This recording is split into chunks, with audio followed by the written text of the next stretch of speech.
All right, hey everyone, welcome. Ready for a deep dive into something you literally use all day, every day? I know what you're going to say. Yep, our senses. But here's the thing. We're not just talking about the basics today. We want to figure out how to get the absolute most out of them, how to maximize those senses and Yeah. boost our well-being. It's more than just smelling the roses, right? Exactly. We're going deep using excerpts from a text called Pasted Text.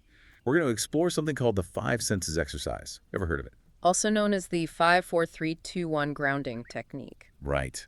And hold on to your hats, folks, because this isn't just child's play. Turns out it can help adults too with stress, productivity, even brain power. It's a powerful tool and so simple. All right, so let's break this down. The 5-4-3-2-1 grounding technique. It sounds almost too easy. What's the big idea here? Well, think about it. How often are you really present in the moment? Not thinking about the past, not worrying about the future, just right here, right now. Honestly, not often enough. That's where this technique comes in. It grounds you, anchors you to the present moment, and it does it by tapping into each of your senses, one by one. Okay, so walk me through it. What's the first sense we tackle? We start with sight. Look around you. I mean, really look. Pick out 5 things you see. And don't just glance at them. Take a moment to really observe. So, like, what kind of stuff? Give me an example. Sure, it could be anything. A Ah. lamp, a book, a tree outside the window. But don't just say, oh, there's a lamp.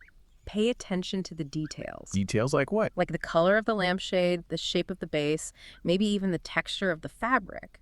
Really see it. Interesting. So instead of just kind of passively seeing things, I'm actively engaging with them. Does that help calm you down or something? You got it. When we're stressed, our brains, specifically a part called the amygdala, goes into overdrive. The amygdala. That sounds familiar. It's basically the fear center of the brain. When it gets triggered, we go into fight or flight mode. Ah, right. Heart racing, palms sweating, that feeling. Exactly. And by focusing on our senses, we're actually calming that amygdala down, shifting our attention away from the stress. Makes sense. Okay, so that's sight. What's next on the list? Touch. This time you're finding 4 things you can physically feel. Okay, easy enough. I can touch my desk, my chair, my... But there's a catch. You have to really tune in to the sensations. It's not just about touching, it's about feeling. So, like, what's the difference? Imagine you're holding a coffee mug. Don't just think, oh, it's a mug. Pay attention to the temperature. Is it warm or cold? Right, right. Feel the smoothness of the ceramic, the weight of the mug in your hand. It's about bringing awareness to those tactile sensations. So it's like a mini mindfulness exercise, but for your sense of touch. You got it. It's called tactile awareness, and it's a fantastic way to bring yourself back to the present. Okay, 2 down, 3 to go. What sense do we tackle next? Hearing. Yeah. Now you're listening for 3 distinct sounds. All right, I can hear the clock ticking, the hum of the refrigerator. Perfect. But again, don't just identify the sounds. Really tune in. Where is each sound coming from? What makes that particular sound unique? You mean like one clock might tick differently from another? Exactly. Or the hum of your refrigerator might have a slightly different pitch than mine. Pay attention to those nuances. So it's like training my ears to be more discerning. You could say that. And believe it or not, that can actually help you concentrate better in noisy environments. No way, that's a neat trick. Yeah. Okay, so now we've got sight, touch, hearing. What's next? Smell. Find 2 distinct scents. Okay, I can do that. I've got my coffee right here. And I think I smell dinner cooking downstairs. There you go. And just like with the other senses, take a moment to really appreciate those scents. What do they remind you of? How do they make you feel? You know, smell is so powerful. Like, certain smells can instantly bring back vivid memories. Absolutely. And that's because your sense of smell is directly connected to the parts of your brain that process memory and emotion. Wow, that's incredible. Okay, last but not least, we've got taste. That's right. What's one distinct taste you can sense right now? I think I can still taste the mint from my toothpaste this morning. Perfect.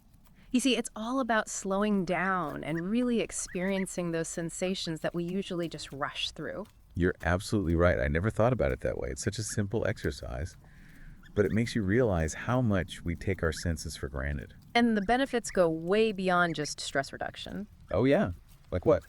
Well, for one thing, it can boost your productivity. Really? How so? Think about it. Your sensory environment has a huge impact on how well you work. Some people work best in a quiet room, others need some background noise. Like how some people swear they do their best work in a bustling coffee shop. Exactly. Or think about how dim lighting can make you sleepy and less productive. By being more aware of our senses, we can create environments that help us focus better. That's pretty cool. And you mentioned something about communication too, right? How do our senses play into that? Well, communication isn't just about the words we say. It's also about nonverbal cues like touch, tone of voice, even facial expression. Right, right. Body language and all that. Exactly. And studies have shown that incorporating sensory elements like aromatherapy or light therapy can be surprisingly effective. So like using certain scents or lighting to help people communicate better. Precisely. It can be particularly helpful for people with communication difficulties. Wow, I would have thought of that. Okay, so we've got stress reduction, productivity, communication. And don't forget brain power. Oh, right. You mentioned that engaging our senses could actually make us smarter. It's like exercise for your brain. Remember how we talked about the amygdala and the stress response? Uh-huh. Well, when you engage your senses, you're actually strengthening the connections in your brain, improving cognitive function. So it's kind of like how kids are always grabbing and touching things, exploring the world with their senses. Exactly. Those sensory experiences are crucial for brain development in children. And the good news is, it's not just for kids. So adults can benefit too. Absolutely. Engaging our senses can help keep our brains sharp as we age. This is fascinating stuff. You know, there's one more thing I wanted to ask you about. It's called proprioception. What is that exactly? Proprioception is your sense of body awareness in space. It's how you know where your limbs are without having to look at them. Oh, like it's how I can walk without constantly staring at my feet. Exactly. It's also what allows you to navigate a crowded room without bumping into people or to walk on a balance beam without falling off. Makes sense. And just like our other senses, proprioception can be improved. Activities like climbing trees, yoga, or dance can help you develop better spatial awareness. Okay, so let's recap. Engaging our senses can do all sorts of amazing things. Reduce stress, improve focus, enhance communication, boost our brain power, and even help us move through the world with more grace. It's incredible, isn't it? We often take our senses for granted, but they truly are a gateway to a richer, more fulfilling life. That's a great way to put it. Thanks for taking us on this deep dive into the fascinating world of our senses. It's been my pleasure, and for everyone listening, I encourage you to pay attention to your senses throughout the day. See how consciously using them can change your experience, even in small ways. That's a fantastic challenge. And for all of you tuning in, thanks for joining us. We'll catch you on our next sensory adventure.